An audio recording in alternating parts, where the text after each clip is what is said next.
Once you have downloaded the Procreate app on your device from the App Store, opening it will provide you with your gallery, which showcases numerous pre-created art pieces that you can view at your convenience and will house any files that you create in the future. In order to begin drawing on a blank canvas, however, press the plus sign in the upper right corner. You will be met with numerous canvas sizes. However, for all intents and purposes, selecting the canvas of your current screen size will usually be the best choice in terms of convenience. You have just created your first canvas. It is here where the bread and butter of the Procreate program is housed.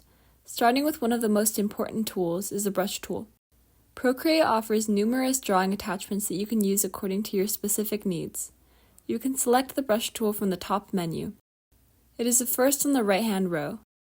Pressing it will give you a large selection of brush attachments, ranging from traditional sketching textures like pencils to the patterns of various elements. For this guide, however, I will opt to use an attachment from the sketching category, specifically Gisinski ink, due to personal preference.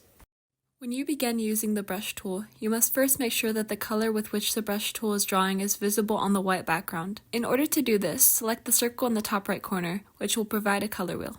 Select any color you would like, and at the left side of the screen, there are two sliders above the undo/redo buttons. The top slider adjusts the size of the brush, and the bottom slider adjusts the opacity of the brush, essentially how transparent the brush is. Select the size of the brush and start scribbling. While drawing, the undo tool can be massively useful for undoing small mistakes. But if you need to do small touch-ups on a larger drawing with more complexity and sensitivity, the eraser tool will be more useful. On the same row as the brush tool, upper right-hand row, third from the last, can be found the eraser tool. Similarly to the brush tool, the eraser tool allows you to select a particular brush/texture while erasing. The same slider menu on the left-hand side that is used for the brush tool can also be used to adjust both the size and opacity, strength of the eraser. Now is also probably a good time to mention the saving feature of the Procreate program. Procreate automatically saves your work with every brush stroke. This means that turning off the app suddenly or closing out of it will not result in a loss of progress, so scribble on. The next tool that I will be showcasing is the color drop, or more commonly known as the fill tool. In order to fill a space or shape, you must first ensure that the shape or section of the drawing that you are intending to fill with a color is completely closed. To showcase this, I will draw a closed circle, ensuring that there are no gaps so that the fill works properly. In order to fill the circle with color, locate the color selection circle in the top right corner. Make sure that the color that is selected matches the color that you wish to fill the circle with. Now, in order to fill a shape, using either your pencil, device, or a finger, hold the circle and then move it towards the middle of the shape in one swift motion. If done correctly, only the inside of the shape, in this case this circle, will be filled with a particular color. Another important feature of the color drop or fill tool is the adjustment of the threshold. In order to adjust this, repeat the process but do not lift your pencil/finger. On the top of the screen, a threshold meter should appear.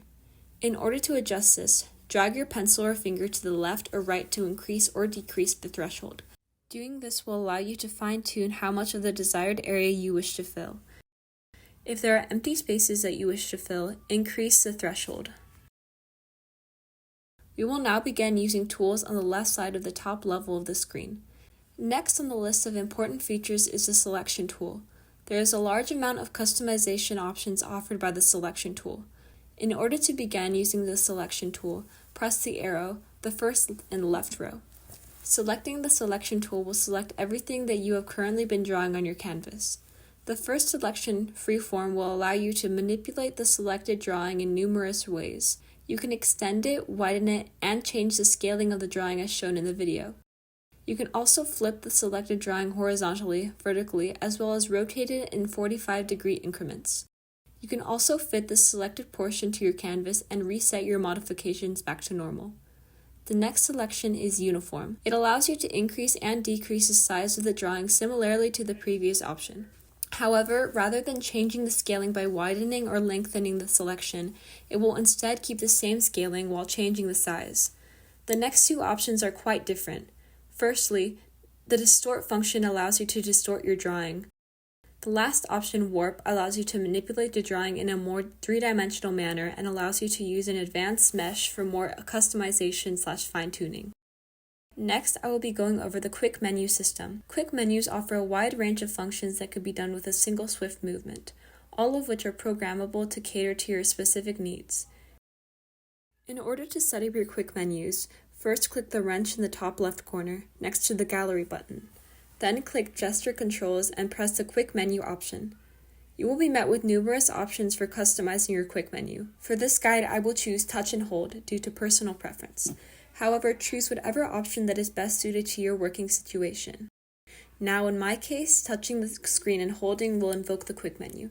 There are numerous functions at your fingertips. In order to create another quick menu with other functions, simply hold on Quick Menu 1 and press the plus sign, which will add a new quick menu. In order to customize the empty No Action tabs, simply hold on them and choose whatever function you would like.